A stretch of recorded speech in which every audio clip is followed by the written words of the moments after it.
La résolution 2803, c'est la résolution qui a été votée le 17 novembre 2025. Alors, les Marocains, ils adorent nous charrier là-dessus. Ils sont pas faciles, les Marocains, quand même. On a comme le sens de la réplique. Comme le régime algérien a toujours critiqué le Maroc concernant sa police, sa normalisation, il n'a pas critiqué, il a diabolisé, insulté, diffamé. Il a fait du Maroc le diable absolu, pire qu'Israël, parce qu'il a normalisé ses relations avec Israël en décembre 2020. Ce sujet sur les réseaux sociaux, les internautes marocains adorent taquiner les Algériens sur ce sujet-là.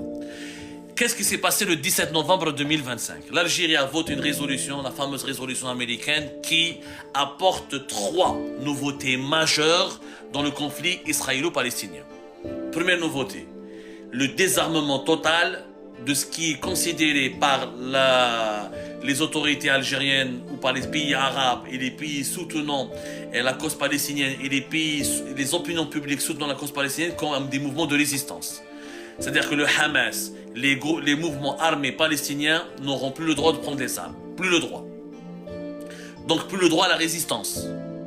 Donc c'est la doctrine israélienne qui a gagné. La doctrine israélienne qui considère la résistance palestinienne comme étant des mouvements terroristes. Deuxième nouveauté majeure.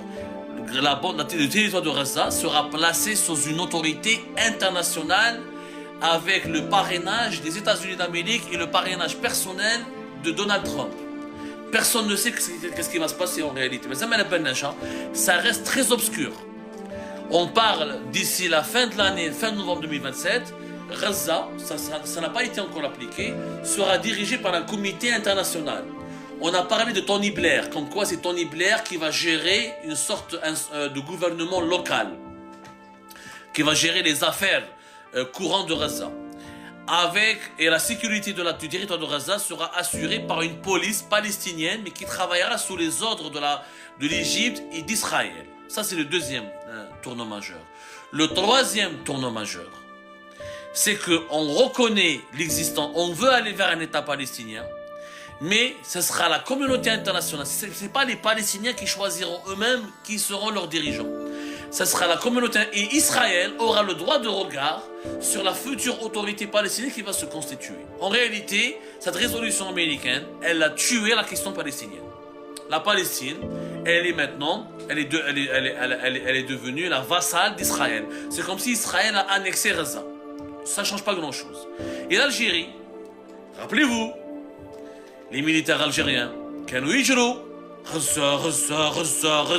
Vous vous rappelez, avec la scène, t'as les militaires algériens, lors d'un défilé militaire, c'était je crois en 2023, en 2024, en 2023 ou en 2024, je ne me souviens pas maintenant, je pense en 2024, lors de la commémoration d'une fête nationale.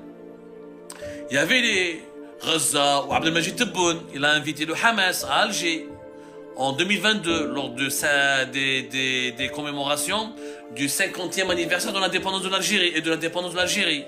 Tebboune, qui considérait que les Palestiniens avaient le droit de résister et qu'ils n'étaient pas des terroristes. Tebboune, qui disait que je vais envoyer l'armée algérienne à Gaza pour construire des hôpitaux. Tebboune, qui disait que je vais, lors du sommet des chefs d'État de la Ligue arabe, en 2022, 1er novembre 2022, il disait que c'est moi qui va personnellement s'occuper de la question palestinienne. Tebboune, qui a promis aux Palestiniennes et aux Palestiniens un soutien indéfectible.